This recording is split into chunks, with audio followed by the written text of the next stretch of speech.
അസ്സലാമു അലൈക്കും. അൽഹംദുലില്ലാഹി റബ്ബിൽ ആലമീൻ. അസ്സലാത്തു വസ്സലാമു അലാ റസൂലിൽ കരീം. അമ്മാ ബഅദ്. അഊദു ബില്ലാഹി മിനശ് ശൈത്വാനിർ റജീം. യാ അയ്യുഹല്ലദീന ആമനു തഖുല്ലാഹ ഹഖ്ക തുഖാതിഹി വലാ തമൂതുന്ന ഇല്ലാ വഅൻതും മുസ്ലിമൂൻ. പ്രിയപ്പെട്ട ISMൻ്റെ സാരഥികളെ,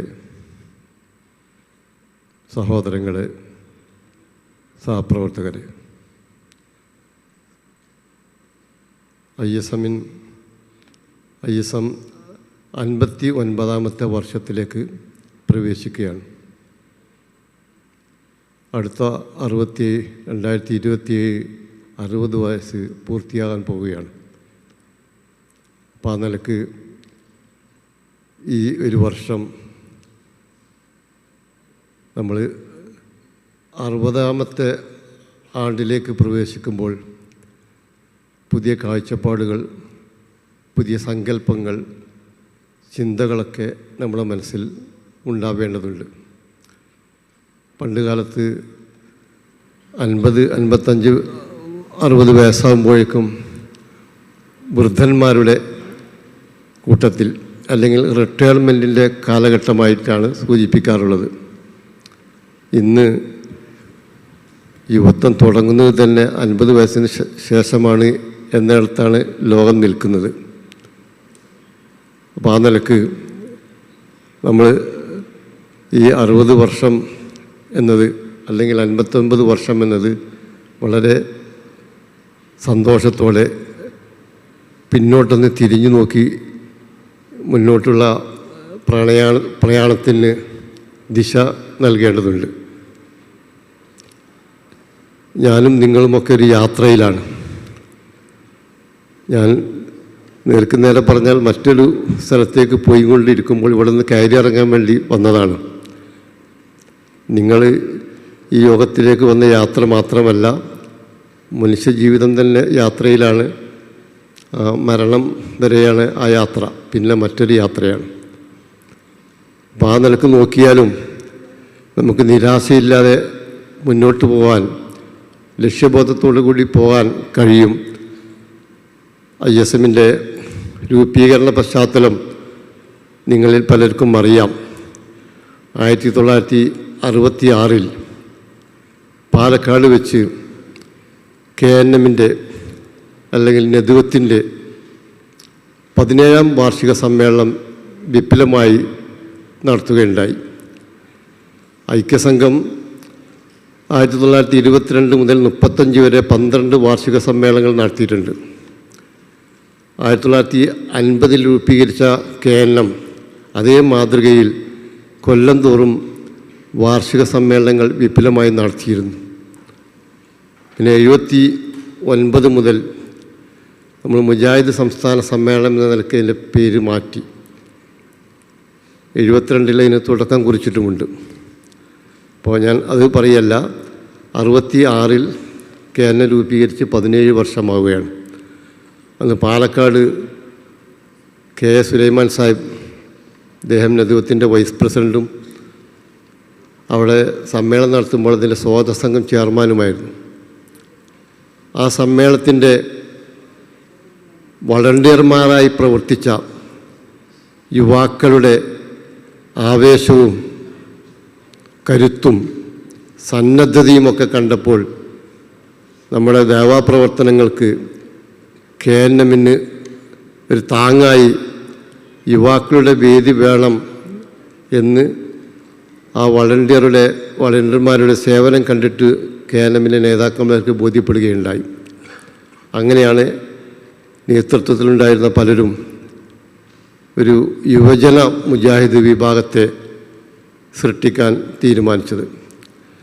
1967 സെപ്റ്റംബർ 17 കോഴിക്കോട് ഫ്രാൻസിസ് റോഡിലെ മിഷ്കാത്തുൽ ഹുദ മദ്രസയിലേക്ക് KNMൻ്റെ എല്ലാ ശാഖകൾക്കും കത്തയച്ച് ആ ശാഖയിലുള്ള മുജാഹിദ് അംഗത്വമുള്ള 20 വയസ്സിനും 40 വയസ്സിനും ഇടയിൽ പ്രായമുള്ള എല്ലാവരെയും ക്ഷണിച്ചു വരുത്തി യുവജന വിഭാഗത്തിന് രൂപം നൽകാൻ തീരുമാനിച്ചു. അന്ന് എല്ലാ ജില്ലയിലും ഇങ്ങനെ കമ്മിറ്റികളില്ല. KLM ആദ്യം സ്റ്റേറ്റ് കമ്മിറ്റി, ശാഖാ കമ്മിറ്റി 2 ഘടകങ്ങൾ മാത്രമാണ്. മണ്ഡലം, മേഖല, ജില്ല എന്ന് വേർതിരിവുണ്ടായിരുന്നില്ല. അതൊക്കെ പിന്നീട് വന്നതാണ്.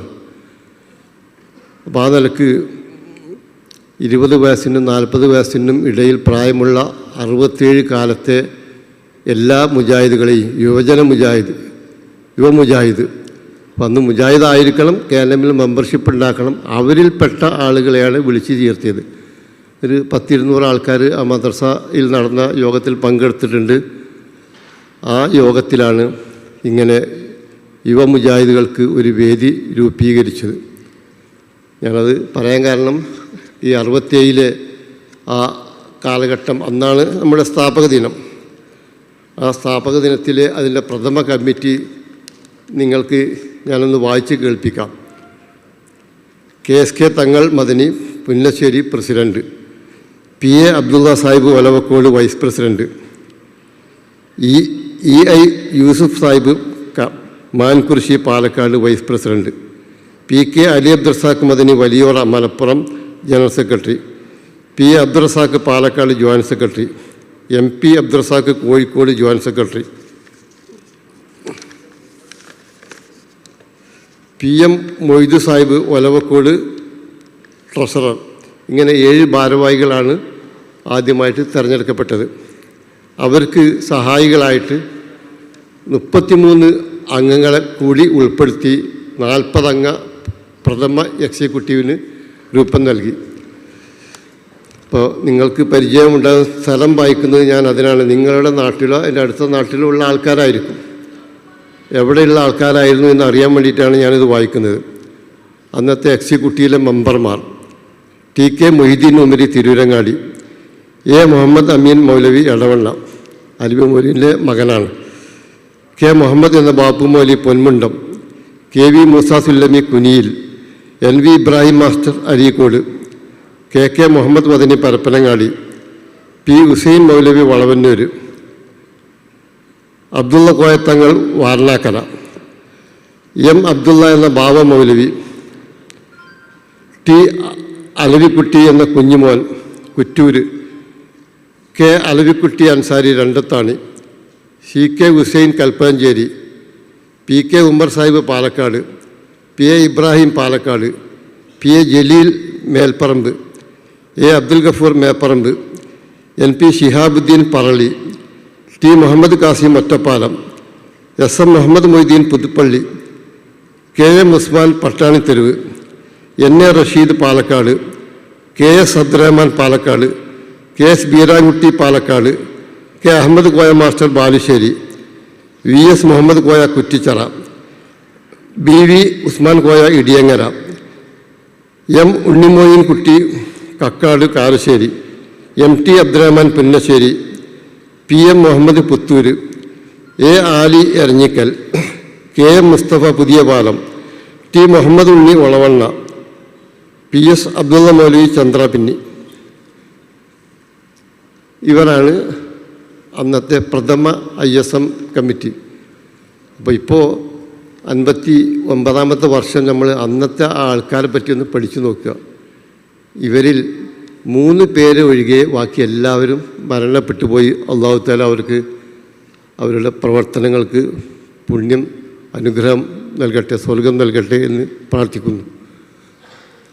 അപ്പം ഇതിൽ ഈ 51 വർഷം എന്ന് പറഞ്ഞാൽ അവർക്കന്ന് 40 വയസ്സിൻ്റെ താഴെയാണ് പ്രായം. 20ൻ്റെയും 40ൻ്റെയും ഇടയിലുള്ളവരെയാണ് വിളിച്ചു കൂട്ടിയത്. അപ്പം അന്ന് ഉള്ള ഈ 3 ആൾ ഇപ്പോൾ ജീവിച്ചിരിക്കുന്നുണ്ട്. അവർ നിങ്ങൾക്ക് ആർക്കെങ്കിലും പരിചയമുണ്ടോ? ഒന്ന് രണ്ടത്താണിയിലുള്ള അലവിക്കുട്ടി അൻസാരിയാണ്. അയാൾ പ്രായം ചെന്ന് വീട്ടിൽ വിശ്രമമാണെന്നാണ് എൻ്റെ അറിവ്. പിന്നെ ഒന്ന് പാലക്കാട് PA ജലീൽ മേപ്പറമ്പ്. അദ്ദേഹം അവിടെ ഒരു കോക്കറീസിൻ്റെ ഒരു കച്ചവടമൊക്കെ ആയിട്ട് നടക്കുകയായിരുന്നു. ഇപ്പോൾ വിശ്രമത്തിലായിരിക്കും. അങ്ങനെ 85 വയസ്സുണ്ടാവും സുമാർ. 3ാമത്തെ ആൾ T മുഹമ്മദ് ഉണ്ണി ഒളവണ്ണ. അദ്ദേഹം ഇപ്പോൾ മോങ്ങത്തടുത്താണ് താമസിക്കുന്നത്. ഞാൻ ഇതിൽ 2 പേരായിട്ട് എനിക്ക് പരിചയമുണ്ട്. പാലക്കാടുള്ള ആളായിട്ട് എനിക്ക് അത്ര പരിചയമില്ല. ഞാനിപ്പോൾ അടുത്ത് മോങ്ങത്ത് താമസിക്കുന്ന ഈ മുഹമ്മദ് ഉണ്ണിൻ്റെ വീട്ടിൽ പോയി. അദ്ദേഹം ഒരു ഇലക്ട്രീഷ്യനും പ്ലംബറുമാണ്. പക്ഷെ അയാളുടെ വീട്ടിൽ ചെന്നപ്പോൾ എന്നെ അത്ഭുതപ്പെടുത്തിയത് അദ്ദേഹം വലിയൊരു ലൈബ്രറി, കുറേ പുസ്തകങ്ങൾ, ഗവേഷണപരമായ പുസ്തകങ്ങൾ ഒക്കെയാണ് അയാളുടെ. ഞാൻ ചോദിച്ചു, നിങ്ങളെങ്ങനെ വെച്ചത്, ഇതിൽ എത്ര വായിച്ചിട്ടുണ്ടാവുമെന്ന് ചോദിച്ചു. എൻ്റെ ലൈബ്രറിയിലുള്ള പുസ്തകങ്ങളിൽ ഒന്നുപോലും ഞാൻ അയാൾ MMI സ്കൂളിൽ 10ാം ക്ലാസ് വരെ പഠിച്ച ഒരാളാണ്. ജോലി ഇലക്ട്രീഷ്യൻ, പ്ലംബർ. അദ്ദേഹം വായിക്കുന്ന പുസ്തകങ്ങൾ വിവിധ മതങ്ങളെപ്പറ്റി, ചിന്താഗതികളെ പറ്റിയൊക്കെ ഉള്ള പുസ്തകങ്ങൾ. അപ്പം അങ്ങനെയുള്ള ഒരു ISMലെ ഒരു പാരമ്പര്യം പറയുകയാണ് ഞാൻ. വായിക്കുന്നതിൽ ഭയങ്കര താല്പര്യം. ഇപ്പോൾ നമ്മൾ സ്വയം ആലോചിച്ച് നോക്കുക, നമുക്ക് നമ്മുടെ മുഖപത്രം തന്നെ വായിക്കാൻ സമയമില്ല. എത്ര പേര് അതിൻ്റെ വായനക്കാരായിട്ടുണ്ട്, എത്ര പേര് അതിൻ്റെ വരിക്കാരായിട്ടുണ്ട് എന്ന് നിങ്ങൾ സ്വയം ചിന്തിച്ച് നോക്കുക. ഞാൻ ആക്ഷേപിക്കാൻ വേണ്ടി പറയല്ല. പുതിയ കാലഘട്ടത്തിൽ ഉപദേശങ്ങൾക്കും ആക്ഷേപങ്ങൾക്കും യാതൊരു വിലയുമില്ല. അതുകൊണ്ട് ആരും നന്നാവാനും പോകുന്നില്ല എന്നാണ് പുതിയ കാഴ്ചപ്പാട്. മക്കളെ മാതാപിതാക്കൾക്ക് ഉപദേശിക്കാനോ ശകാരിക്കാനോ അവകാശമില്ല ഇപ്പോൾ. അങ്ങനത്തെ ഒരു കാലത്താണ് നമ്മൾ ജീവിക്കുന്നത്. ആളുകളെ ഒപ്പം നിർത്തി പ്രോത്സാഹിപ്പിച്ച് ശരിയിലേക്ക് വഴി കാണിക്കാൻ കഴിയണം. അത് കഴിയണമെങ്കിൽ എന്താണ് ലോകം, ഇന്നത്തെ അവസ്ഥ എന്ത്, വർത്തമാനങ്ങൾ, ചുമരെഴുത്തുകൾ കാണാനും വായിക്കാനും കഴിയണം. ആ വായനയിൽ നിന്ന് നമ്മൾ പിന്നോട്ട് പോവുകയാണെങ്കിൽ തീർച്ചയായിട്ടും നമുക്ക് നാളെക്കുറിച്ചുള്ള യാതൊരു സങ്കല്പത്തിനും സാധ്യതയില്ല എന്നാണ് എൻ്റെ വ്യക്തിപരമായ അഭിപ്രായം. അതുകൊണ്ട് നിങ്ങൾ സോഷ്യൽ മീഡിയയിലും ഇൻ്റർനെറ്റിലും വാട്സപ്പിലൊക്കെ വായിക്കാം, അതൊക്കെ നല്ലത് തന്നെ. അതോടൊപ്പം നേർക്കുനേരെയുള്ള വായനയും വേണം. അപ്പോഴാണ് നമ്മൾ ഖുർആനിൻ്റെ ആളുകളായി മാറുക. ആവർത്തിച്ച് വായിക്കാനുള്ള വേദമാണ് ഖുർആൻ. അത് വായിക്കുന്ന ആൾക്കാരാണ് നമ്മൾ. അതിൻ്റെ മാസം തുടങ്ങാൻ പോവുകയാണ്, അത് അവതരിപ്പിച്ച മാസം. അപ്പോൾ ആ പാരമ്പര്യത്തിൽ നിന്ന് നമ്മൾ മാറരുത്. പുതിയ ചിന്തകൾ വേണം, പുതിയ കാഴ്ചപ്പാട് വേണം. നമ്മൾ അന്യനായിട്ട് ആരെയും കാണാൻ പാടില്ല.